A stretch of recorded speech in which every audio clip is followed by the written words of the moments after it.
Hey guys, welcome back to my channel. My name is Megan. If you didn't know, now you know. It's a voiceover. You would have heard about what happened in the last video, but here we are. So, Born Pretty did send us this collection over. This is the Amber Glow Jellies collection. There are 6. We are only actually using 1 in today's set. It is going to be a dark, like cherry garnet red for my birthstone. But there are 6 different jellies. I made these swatches so that you can see what they look like. They're a little bit hard to see when I just open the bottle in this lighting. So the swatches really do give you the best opportunity to see what they look like. I did try to work with the light a little bit, and it didn't matter how bright I made it. It still made the actual bottles look dark. And so they don't have names. They're just numbered 1 through 6. We're going to use number 2 actually for today. So we've got 2 kind of reds, an orangey one, a yellowy one, a greeny one, and a bluey one. This is their winter 2025 collection. I'll definitely leave the link for this in the description if you want to get these jellies. Born Pretty makes great jellies, and I've tried a lot of them. I really like them. They are very glass. Also, we're going to use this reflective glitter from Born Pretty as well, because we're going to do a jelly sandwich, and some of it's going to have glitter underneath it. Some's going to have stamping. These are the Born Pretty top coats. I did do a video on them not too long ago. They're my favorite.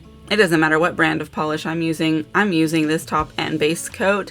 I really like them. The brushes are really the selling point. It's like long and extra soft, and it curves around your nail, and it just feels really nice.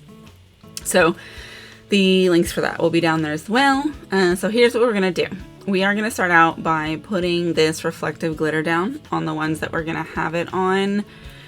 You can do as many layers as you feel like you need. I end up doing 2 coats. 1 coat looks pretty good, but I do want it to really pull that sparkle through that jelly. It's also a similar thing to what some people do with a cat eye. So I'm just gonna put this down on 2. I think just 2 of the fingers is what I end up doing. And then we're gonna go in and put down our first layer of jelly on the ones that are gonna have stamps instead. You can actually see the color really nicely as we're putting it on these nails. I like this one a lot. It is my favorite in the collection. It's such a juicy cherry red, but like a dark one, but not black cherry. I think it's really pretty. It's perfect for the garnet season. And so that is why I chose this one. And with it being a glass type jelly, even if you do multiple layers, you can still see through it. So it makes this type of polish really good for a jelly sandwich. And so what a jelly sandwich is when you use a jelly polish and you put something between the layers, and you can see it between the layers. That can be stickers, it can be stamps, it can be water decals, it can be another polish, it could be glitters. You can put whatever you want in there, but it really changes the way that the final outcome looks. I do cure these. This is the stamping plate we're using. We're going to use it for the little goat with the fishtail. That's the Capricorn.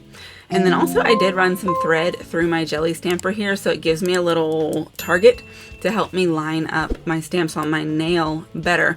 I'm not super great at getting them centered or even, so this is an experiment to see that if it helps. And then also I'm leaving this in here so you can kind of see how stamping works. Put it on there, scrape it off, not super heavily, just at one time. Try to get this straight when you pick it up. That way when you're holding it on the nail, it is also straight. Use a lint roller to clean off any of the excess that you don't need. And then see, I'm able to look down at that line and line it up with the center of my nail so that I can get it more even. Now this is kind of a big stamp, so it goes all the way across. I didn't actually expect that to happen, so it was a bit of a surprise. If I were doing it on any smaller of a nail, it would have been way too much. So try and take that into consideration when you're lining them up. If you do have a bit of overhang, you can just use a cleanup brush and some acetone to go ahead and get that excess off of there. You don't really need to worry about using barriers for nail stamping because it is so easy to clean up. And then here you can see I am lining this one up as well with that grid line.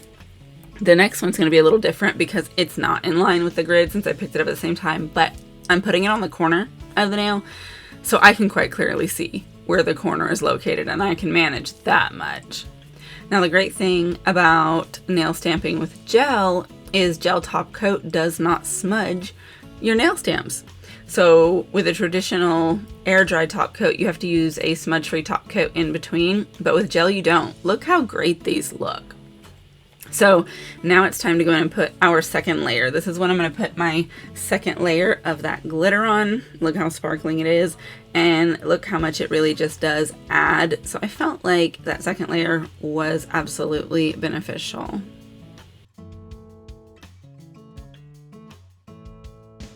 And then we're going to go in with our second layer of the jelly to make that sandwich. So you'll see it is darker with the second coat. It's not more opaque. You can still see through it, but it is darker because you're having to look through more of that polish. You can see the stamps through there, but in this lighting, again, it's all artificial. It's not the easiest.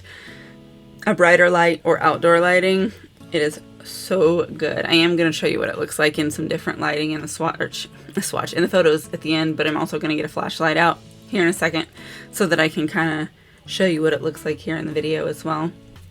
This is a super easy technique to do something that's a little bit subtle but a little bit special. If you need something that doesn't just draw too much attention but you want to know there's something there, this is a great way to do that.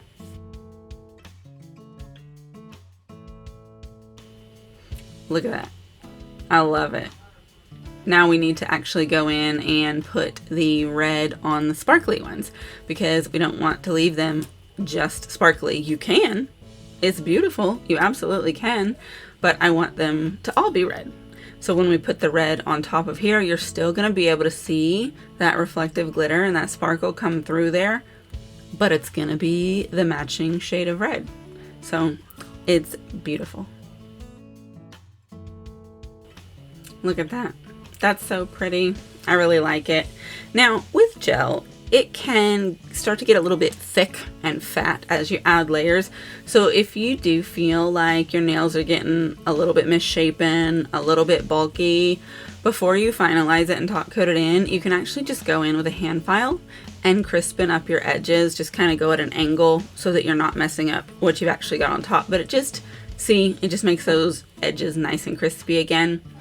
Wipe that off with an alcohol wipe before you go into top coat. You don't want to top coat in your dust. But here is that wonderful top coat that I mentioned. Alright, and so now they're cured. They are very shiny, very glossy. I really like it. Can you see kind of through there? You can see the stamps, the white. It is subtle in this low lighting here. But if we get out my phone flashlight, you can see them much easier, and you can see that sparkle as I move my fingers. This is the look I was going for. This is the jelly sandwich, and it's gonna be similarly vibrant like outside in a natural daylight. I like it. What do you think? Have you done a jelly sandwich before? And what did you put inside of your jelly sandwich? Which one of these colors do you think you would have preferred to use if you were doing something like this? I am going to go ahead and stick those photos in here. There's quite a few. I'll probably not end up putting every one that I took because a lot of them are kind of similar and no need to use all those repeats. But thank you so much for watching this video, and thank you Born Pretty for sending these over for us to try. I am a big fan, again, of the Born Pretty jellies. I will leave the links in the description if you want to get these. They are on Amazon, and they're super affordable, and with Amazon, they come quickly. Definitely recommend. And leave me a goat emoji or a star emoji if you did make it to the end of the video so that I know that you made it to the end and we can celebrate my astrology. Also, do make sure that you are subscribed so you're not missing my content, and make sure you're following my socials. Sometimes I post things over there that I don't post over here, and you don't want to miss it. Definitely do check out the links and codes in the description as well. There's a few different brands down there, and so if you do shop at any of those, you might as well go ahead and use that code to save some money. But that's it. I'll see you in the next video. Goodbye.